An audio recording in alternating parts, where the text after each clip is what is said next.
Hey guys, welcome back to another video, and in this video I will show you how you can transfer your Pi coins to your bank account. Or in other words, how to withdraw Pi coins from Bitget to your bank account. So let's get started.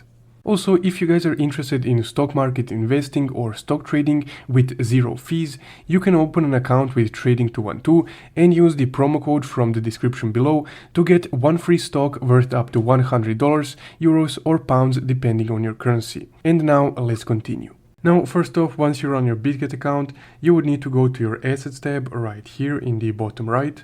And here you can see your Pi coin along with other coins that you might own. So once you're here, you will first need to sell your Pi coins for USDT and then your USDT for euros, or the currency of your bank account. Now I assume that you already did this. Now once you have your fiat currency ready, you will just need to tap on it and click spot right here. From here, go ahead and tap on these three little dots in the bottom left corner and select withdraw.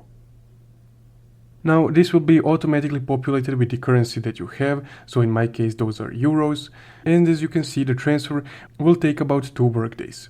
Now from here just go ahead and click next, and here you will just need to input your information. Now once you have inputted this, just go ahead and click I agree and click submit right here. From there you will just need to input your bank account details for the transfer and select the amount that you would like to transfer and then just confirm it. Now, once you confirm the transfer, you will just need to wait up to 2 workdays for the funds to arrive onto your bank account. And that's guys how you can transfer or withdraw Pi coins from Bitget to your bank account. Now, at the moment, this is the only way, and if you guys find another way, you can comment it down below. If you found this video helpful, don't forget to leave a like and subscribe. Thank you for watching.